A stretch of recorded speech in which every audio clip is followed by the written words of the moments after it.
اپنی زندگی سے اپنے وجود سے کچھ نفع لے، ایسا نہ ہو کہ یہ بیکار ہو جائے۔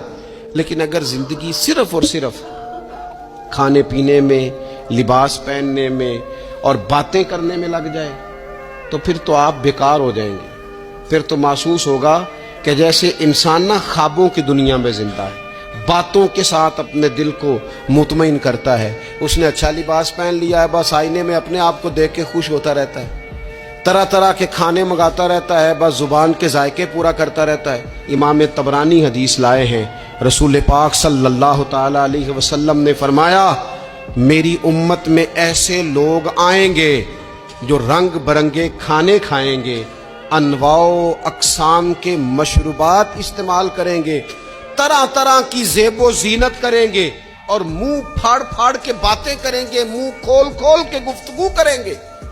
حضور نے پتہ کیا فرمایا؟ فرمایا یہ میری امت کے بدترین لوگ ہیں، یہ بدترین لوگ ہیں جن کا مقصود ہی صرف لباس پہننا ہے، مقصود ہی صرف کھانے کھانا ہے، مقصود ہی منہ کھول کھول کے باتیں کرنی ہے۔